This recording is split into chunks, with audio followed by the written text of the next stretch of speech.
Hey everybody, this is Ryan and welcome to the lesson on conscious and authentic social media. Connect with your audience through a conscious and authentic online presence.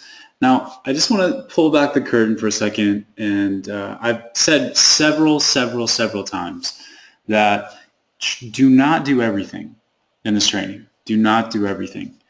Pick 2 to 3 channels that really appeal to you the most and dive deep into those. So one of the conscious and authentic social media, yes, I enjoy it, but it's not one of my favorites. And you'll see that on my social media channels. What you don't understand is that I also do the Yogi Marketer and still help other people, other teachers grow their brand. So sometimes mine, it takes a little bit of step back. But I do know absolutely how to create an effective strategy to really bring your customers and create those loyal followers. So number one, important, for every hour you spend teaching, you should be spending an hour on your marketing efforts. Anything else will produce lackluster results. Now, I know that sometimes marketing is not fun for people. First off, let me say that you are an entrepreneur. You are the one guiding the ship. And I know you're a yoga teacher, I absolutely understand that. But that means that you're an entrepreneur as well. And so how can you turn this around with marketing where you can dedicate the time? How can you make it fun? Well, whatever you have to do. I don't know if you have to get together with a friend and a bottle of wine or whatever you, I know it says like the best idea, but if you need to take a bunch of magazines and like make a vision board day out of it where you just come up with great ideas. You know, one of the things that you can do is like for social media, sit down for 2 hours, sit down for an hour, and just come up with posts. And what I also want to tell you is that you can absolutely look at other yoga teachers, what they're posting to get ideas.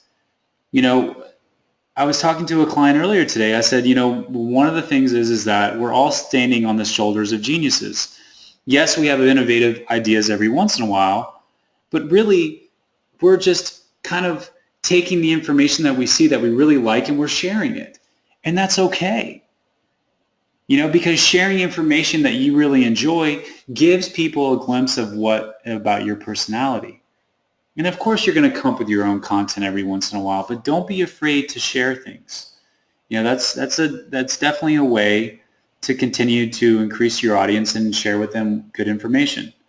So, you know, conventional marketing wisdom will tell you that it takes between 6 to 12 impressions, about 6 to 9 usually, before someone decides to buy something. So that's why social media is really important, because it allows you to get those impressions. It allows you to start to begin to build that trust. And that's really what social media is all about. It's about building your trust and then giving people a glimpse of your life. So, you know, it's really important that your big why, the vision for your yoga business, and your niche will set the tone for all of your posts. Really, this is the way for you to stay focused so that when people look at your brand, when they look at your social media channels, they know what you do, because your big why, your vision, and your niche are at the forefront of your posts. Now, can you put in some jokes every once in a while? You know, keep it lighthearted? Absolutely. Absolutely. You know, so this is giving people a glimpse of your life. It's not all just about showing poses, and that can be important, absolutely. Showing people the right alignment, whatever you feel like your audience needs to hear.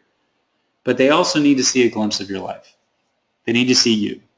And this is where it comes back to having faith in you, that when you have faith in you, you're willing to open up the door to your customers. You're open up your life to them. So, you know, which social networks should you use? Now, I'm only going to recommend 2, and Instagram is one of them. People definitely are here. There's over 500 million, and it continues to grow and grow and grow and grow, and the interest is absolutely real. The format that Instagram uses allows you to use hashtags, up to 30 hashtags, and you can definitely gain organic followers. I have paid nothing for my followers on Instagram. And although I only started basically about less than a year ago, quickly we got up to about 800 followers. And you can do the same through Instagram, absolutely. Now Facebook is 1.7 billion and counting. It continues to get bigger and bigger. It's definitely head above shoulders above everybody else. It is getting harder though to gain organic followers. I will say that. So, but it is still, both have their advantages. Facebook and Instagram both have their advantages. So I'd say they're both neck and neck. But if I'm recommending two social networks to choose from, it's going to be Facebook and Instagram. So let's get into some really to the heart of this is first, post regularly. Consistency is absolutely key. Thinking about your activity on social media like tending to a garden. If you water only when you feel inspired or whenever you remember, what's that going to produce for you? For those of you that don't have a green thumb, you know what that means. So on the other hand, if your garden is tended to regularly, you have that consistency. Even when you're tired or you're on vacation, whatever, you're going to reap the fruits and the beauty and the benefits. So think of social media in a similar fashion. Your online audience responds to consistency, to rhythm. So choose a posting frequency and stick to it. Put it in your calendar. And we're going to talk about some of the things that you can use, some of the resources to post for you on a regular basis so you're not having to be by your computer. Doesn't mean that you have to become a social media addict. Even 3 posts per week on Facebook is sufficient. But the thing is that you must post 3 to 5 times per week, giving people good content so they can build trust with you and they want to be a part of your programs. Now, decide how often you're going to tend to your online presence, your online garden, and commit to it. Now, post useful, relevant, and valuable information. So don't think of social media as a place to promote yourself. Use it as a place to provide useful, relevant, and valuable information that can impact your students' lives, just as much as when you do teach in the yoga room. This is your opportunity to give and serve. And sometimes that's the switch. You change the question, you change your life. So ask yourself, what can I be serving through social media? How can I effectively serve my clients? And what does my audience care about? If you are defining your niche as someone who teaches restorative yoga to senior citizens, what does your audience care about? Good health? Getting past injuries? Recovering? Living a full life? Being alive? Your post should reflect the primary interests of your students and the authentic power of your teachings.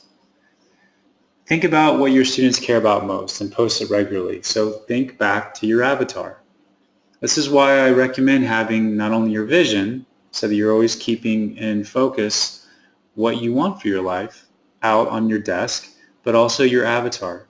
You're constantly aligning with who your perfect client is. And as you continue to align, your messages are going to align with that perfect client on social media, on your website, your literature, your conversations, everywhere. So this is important. Use a 3-to-1 ratio. Yeah, I'd even encourage you to even do 4-to-1. So creating a healthy ratio between non-promotional posts and promotional posts, again, I recommend the 3-to-1. So what that means is for every 1 promotional post you share, aim for 3 completely non-promotional posts. That's good content. So by creating effective messages that your students actually care about, you build trust with your audience. This is what influences their decisions, that trust, those constant touches of good content that builds the trust that makes them want to go ahead and purchase your services or work with you. When your students trust you, they're going to be more likely to attend your workshops, your retreats, and your events. So promotional, this is probably pretty obvious, but I want to spell this out, is anytime you ask for something, you ask for, somebody to give their email address, for them to check this out or check that out, to sign up for this, to look at this. Non-promotional is when you're giving without asking for anything in return. So if you present an article that you've written, a blog article, or you're presenting even another article from the Yoga Journal, or if you're just giving something that inspires their day, you're not asking for anything in return. So that's non-promotional. Now, reply to everyone. This is just building that community. You know, if one of your students emails you, you typically email them back unless it feels like it's not the right thing to do. It's the same thing with social media. If they private message you or if they, post a comment, reply. And just think about it as building an online community that enhances your in-person community. So again, replying is really important to just creating that culture of community, so people coming back and more and more. So now let's get into the fundamentals of looking at your Instagram or your Facebook page. So step one is your profile photo. Your photo, it must be an uncomfortably closely cropped photo of your face. A professional headshot preferred, highly preferred. If you are a teacher, this photo should always be a picture of your face. Think about the photo you see on social media. Look at this. That small little guy, that little guy right there. That's why I say you want to have an uncomfortably close profile photo if you're a teacher. Now, remember, many people will see you on Facebook before they ever meet you in person. So you want your picture to clearly show and reflect your energy. And that's why it has to be close. If you're a studio, your profile photo should always be your logo or a version of it, because you're promoting that brand, the studio. Now, for a profile photo, again, if you're a studio, it's always your logo. If you're a teacher, it's always your face. Now, the biggest mistake I see teachers making is their profile picture is them in a pose.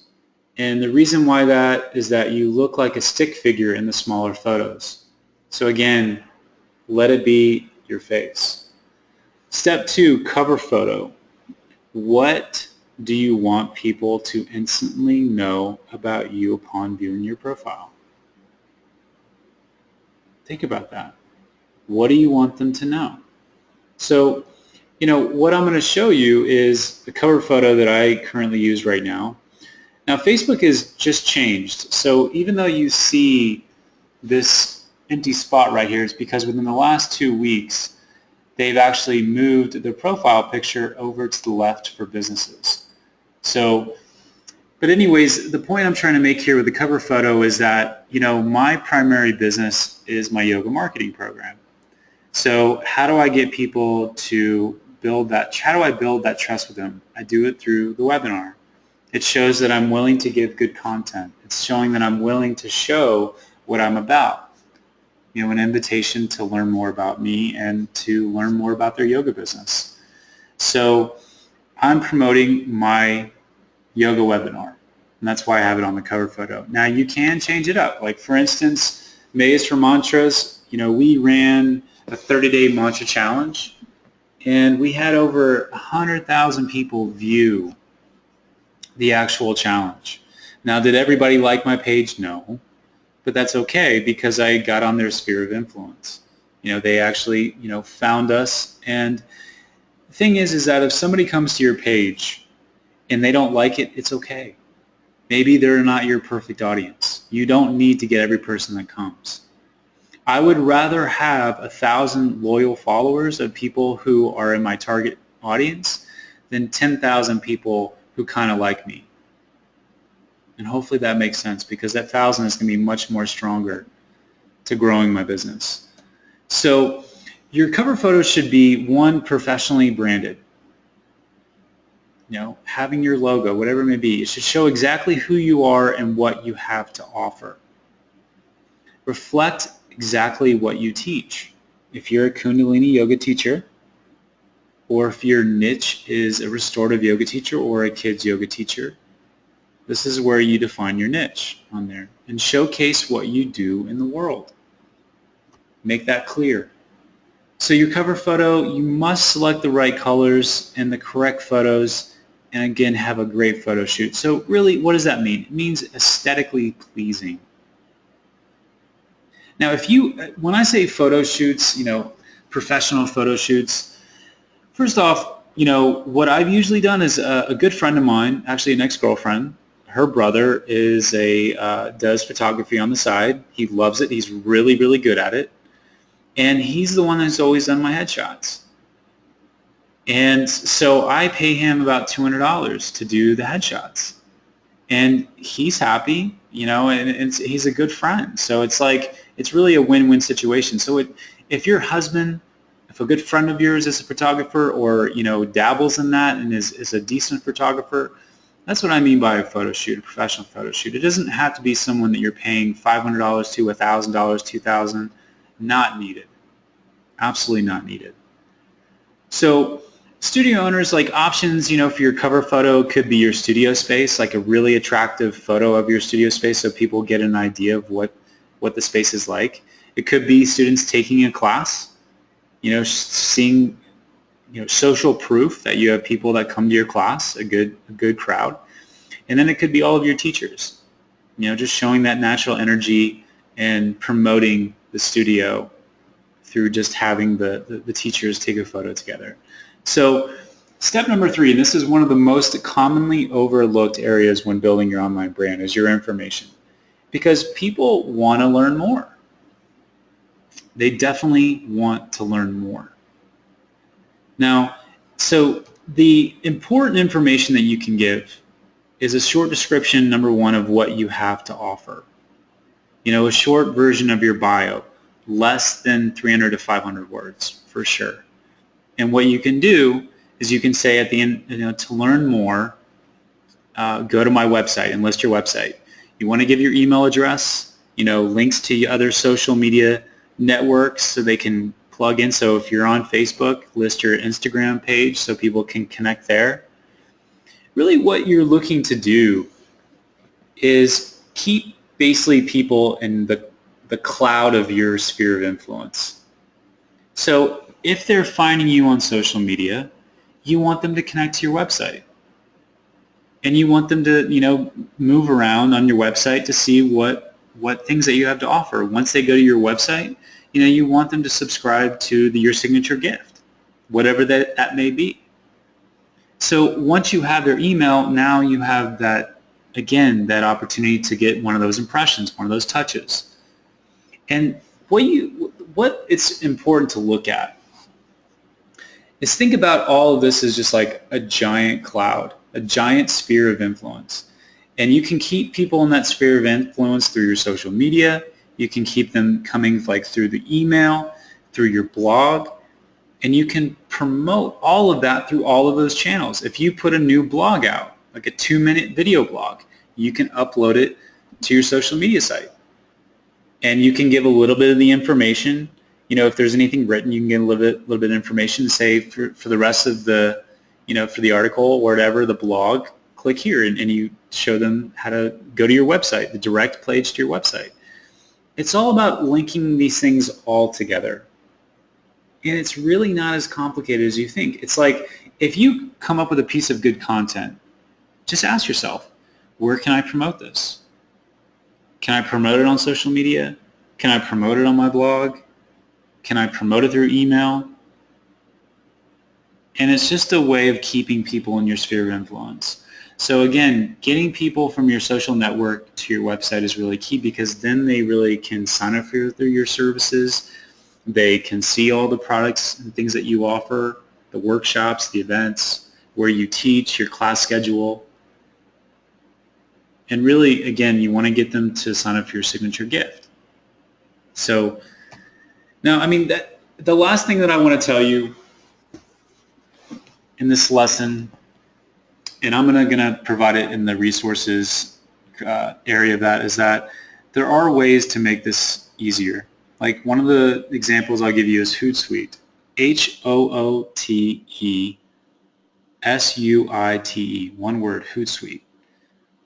And what that website allows you to do, up to 3 social media channels, so even if you had a Twitter, even though I don't recommend Twitter, if you had your Facebook, Instagram, and Twitter, what you can do is actually like it can post regularly for you. So let's say that you sit down for 2 hours, on once a week or once a month, and you come up with posts for the whole month. You can schedule that out on Hootsuite, and it's free up to 3 accounts. So there's definitely smart ways to do this, to get smart with social media. It doesn't need to be that daily pressure, or even, like I said, you can do it at a minimum of 3 times per week on Facebook. I don't want this to be something that 3 times per week you're like, oh crap, what am I going to put on social media? Take the time and think about these things in advance, and you will see your garden grow. All right, I look forward to seeing you guys on the next lesson.